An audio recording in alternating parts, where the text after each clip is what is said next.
ખંડેરાવ માર્કેટના પ્રમુખ સુખદેવભાઈ કાછિયાના નિધનથી આજે સંપૂર્ણ માર્કેટમાં વેપારીઓ દ્વારા બંધ પાડી શ્રદ્ધાંજલિ આપવામાં આવી।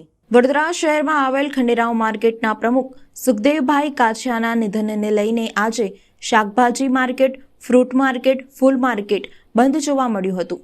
કાછિયા વેપારી પંચ મંડળના પ્રમુખ સુખદેવભાઈ કાછિયાના નિધન થતાં આજે સંપૂર્ણ માર્કેટમાં બંધ પાડવામાં આવ્યું હતું, જેમાં શાકભાજીના વેપારી, ફૂલના વેપારી અને ફ્રૂટના વેપારીઓ દ્વારા બંધ કરીને કાછિયા વેપારી પંચ મંડળના પ્રમુખ સુખદેવભાઈ કાછિયાને શ્રદ્ધાંજલિ આપવામાં આવી હતી। આજે અમારા વેપારી મંડળના પ્રમુખ અને સ્ટેન્ડિંગ કમિટીના ચેરમેન એવા સુખદેવભાઈ પ્રેમાનંદ પટેલ એમનું દુઃખદ અવસાન 17 તારીખે થયેલું અને એમના માનમાં એમને શ્રદ્ધાંજલિ આપવા માટે અમે આજે ખંડેરાવ માર્કેટ અને એપીએમસી માર્કેટ સદંતર બંધ રાખેલ છે। મારું નામ દક્ષેશ પટેલ, એક વેપારી છું।